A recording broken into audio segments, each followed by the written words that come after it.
dar um exemplo para você, cara, que é impressionante. Esse me impressiona muito. O recorde de sobrevivência no mar, triste recorde, mas enfim, ainda bem que o cara sobreviveu, por isso que é. O recorde de sobrevivência no mar aconteceu em 2014, portanto, há 8 anos atrás. Recente pra cacete. 8 anos atrás, tá? Um pescador, que é salvadorenho, mas morava no México. Esse cara ficou, vocês vão rir, tá? Esse cara ficou 14 meses no mar à deriva, sem água nem comida. Ah, 1 ano e 2 meses. Exato.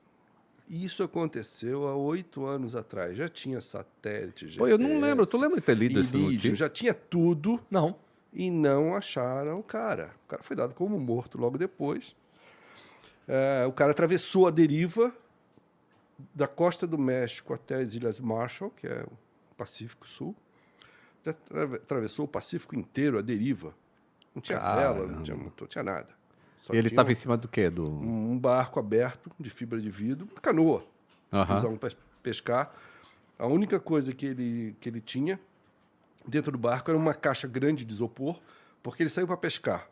O cara era pescador. Ele e um amigo dele. Na verdade, não é bem amigo, mas era um rapaz que ele conheceu e foi pescar com ele. E vou resumir pra caramba a história, mas eles saíram para pescar e se afastaram, começou um mar muito ruim, um vento muito ruim, uma tempestade chegando, e o motor dele deu pau na hora de voltar. O motor de popa não pegou. E aí a tormenta foi empurrando eles para frente e eles foram se afastando cada vez mais da costa.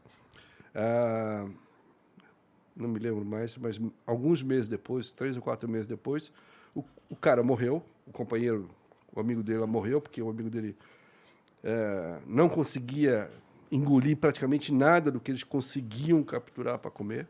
Então ele morreu de inanição. Mas ele continuou, cara. Ele continuou e continuou sendo levado pela corrente. Mas o que mais me impressiona nessa história é assim, há 8 anos atrás, com todos os aviões que passam em cima do Pacífico, satélite, a NASA, né? Ninguém acha um cara no mar. Ele estava dentro de um barco, o barquinho foi sendo levado, ele entrou numa corrente, né, que é até relativamente conhecida no Pacífico, né, flui sempre no mesmo sentido, e ele foi sendo levado. 14 meses depois, 434 dias, uma coisa assim, por obra da natureza, ele foi dar numa ilhota lá, esse cara, e aí nessa ilhota tinha um casal, tinha um casebre, tinha um casal, e ele chegou lá. Ele estava surpreendentemente bem para quem passou todo esse tempo no mar. Peixe faz bem, então, hein? Então, mas na verdade o que ele sobreviveu graças à tartaruga. Tartaruga? O que mais se alimentou foi tartaruga. Era isso que... Pois é, Pois é, porque a tartaruga é relativamente fácil de você capturar, porque ela sobe para respirar, ela fica na superfície, né? E ela é lenta. Então, se você tiver uma certa habilidade, você consegue puxar uma tartaruga, desde que não seja muito grande, para dentro do barco. E a tartaruga foi a principal fonte de alimento dele, porque a tartaruga, além de dar carne, o sangue também hidrata. Exatamente. E é um baita alimento. Então, a principal fonte de alimentação dele eram tartarugas. Mas é claro que ele foi desenvolvendo umas técnicas, né? Então, ele passava a pegar resto da carne de tartaruga e deixava num canto lá do barco e começou, em determinado momento, a começar a pegar aves também, que pousavam no barco. Isso acontece muito no oceano, a ave vem e pousa para descansar. E aí ele começou a também se alimentar, variar a dieta dele com ave, né? Mas ele contava aqui. A hora que você pega uma ave, tira a pena, não sobra nada, só sobra osso. Mas, enfim, esse cara ficou 14 meses nessa situação, só bebia água quando chovia, e ele usava a caixa de isopor, que era uma caixa grande, para dormir. Ele entrava dentro da caixa para se aquecer, porque ele estava num barco aberto, que era uma canoa, uns 7, 8 metros de comprimento. Então, o mais incrível para mim é como é que ele conseguiu se manter lúcido durante esse tempo todo. Agora, o pior é que é o seguinte, olha como o ser humano é uma coisa desgraçada. Esse cara, que na minha concepção, esse cara é um herói, Esse cara chegou lá nas Ilhas Marshall, tá? Foi resgatado, veio lancha lá da capital, levaram o cara para cá, e começaram a duvidar da história dele. Porque até compreensível você falar, pô, como é que o cara vai viver 14 meses sem água nem comida? Ah, tem um detalhe. Eles tinham saído para pescar. E eles foram pegos pela tempestade no segundo dia. Eles até tinham algum pescado, que já tinham pescado, que consumiram nos primeiros dias, depois não tinha mais nem material suficiente de pesca. Mas, enfim, esse cara, quando foi resgatado, ele foi levado para a polícia, acusado de, eventualmente, ter praticado canibalismo com o companheiro dele. Puta De merda. ter comido o cara. Era o que todo mundo imaginava. O cara morreu e ele sobreviveu, ele está relativamente saudável, né? Estava mais magro, etc. Tal. E aí começaram a duvidar, e isso é muito comum, né? Muito comum nessas situações limites. E o cara fala, pera um pouquinho, cadê o outro cara? Morreu? Alguém viu? Não, ninguém viu, está no meio do mar. Não tem testemunha, não tem câmera de segurança, não tem nada. O mar é o ambiente perfeito para o crime perfeito, né? Você não precisa nem dar tiro no cara, você só empurra o cara no mar. Joga ele na água e tchau. Então, ele começou a ser questionado. Pô, botaram o cara para fazer detector de mentira. Passou uns 15 dias sendo apedrejado no mundo inteiro, cara.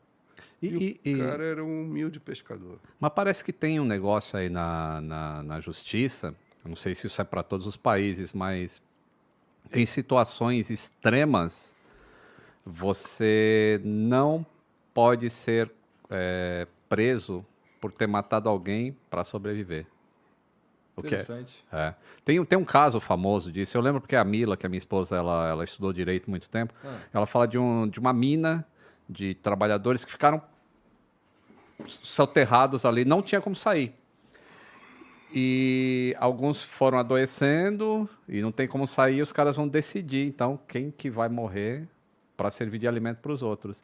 E todo mundo que se alimentou até eles serem resgatados, eles foram absolvidos pela justiça, porque é a única situação em que você pode ser absolvido por ter matado alguém. É para sobreviver. E esse cara aí do cara barquinho, sim, cadê ele? Está vivo. Escreveu não. Alguém escreveu um livro por ele. Ele ainda vive no México lá.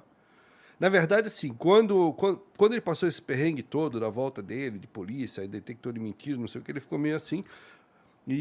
Porque ele tinha, assim, desejo dele, ele falava na entrevista que ele queria que a história dele virasse um filme, etc. Tal. Até onde eu sei, até agora não rolou nada. O livro saiu. E esse cara tá vivo, tá lá. Eu fico imaginando assim, né, cara? Porque a gente tá aqui, né, vidrado ouvindo a história. E a história tem o poder de fazer isso, assim, de te manter vivo como ser humano, assim. Mas, ao mesmo tempo, eu penso além da história. Eu penso, o que esse cara tem a falar a respeito da vida, como a gente conhece? Pô, tu sai da tua casa com teu carro, vem pra cá, a gente tem espaço, a gente tem... O cara ficar 1 ano e 2 meses em 8 metros, então, sem falar com ninguém, sem um celular. E isso não foi no século XVI. Então, foi agora, a gente, né? 8 anos atrás. Sem garantia de alimento, já sem existiu nenhuma o meu garantia. canal, já existiu o canal da Minhas e Músicas e o cara lá sem que nada. doideira, né? Muito louco isso. Na verdade, antes desse cara, ele chama-se José Alvarenga, tá?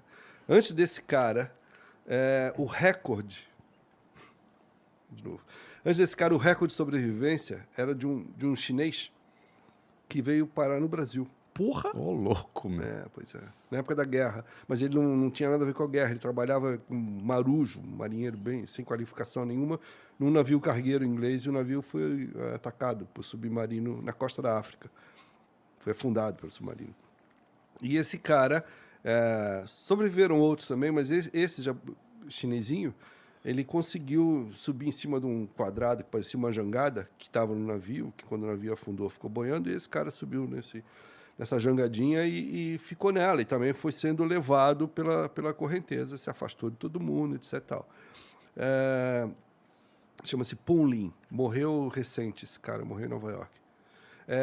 E esse cara, ele foi muito, muito safo, assim, porque ele começou a desenvolver técnicas de sobrevivência intuitivas que depois foram até aplicadas pela Marinha Inglesa, etc. e tal. Mas, por exemplo, vou dar um exemplo do que ele fez, que é muito legal. Ele estava numa jangada aberta, tinha umas varetas assim para cima, mas era aberta.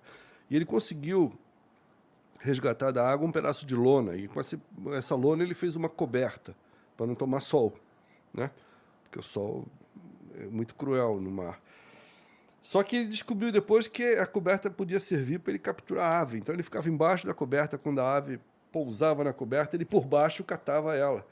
E ele foi desenvolvendo técnicas de sobrevivência. E esse cara, ele foi resgatado na costa do Pará. Quanto tempo foi que ele ficou? Se não me engano, 150 dias, uma coisa mais ou menos assim. Ele foi resgatado na costa do Pará. E o naufrágio tinha sido aonde? Na costa da África. Na costa da África. Ele atravessou o Atlântico. Né? Costa oeste aqui, tá. Ele atravessou o Atlântico, a deriva, e foi bater lá no Pará. E ele foi resgatado por uma família de pescadores, etc. Tal.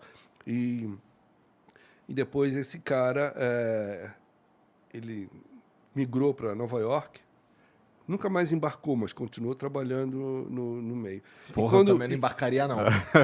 Nunca mais, tá maluco.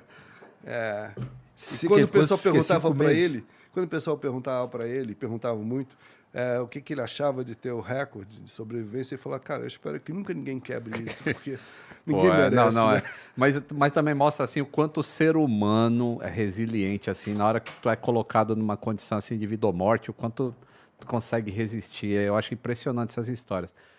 E você que está assistindo esse vídeo aqui no Talk Flow, se liga, olha só. Primeiro que você pode se tornar um membro, e aí você pode se tornar tanto um membro burguês quanto um membro humilde. E aí isso tem uma diferença aí no que você vai ganhar de volta.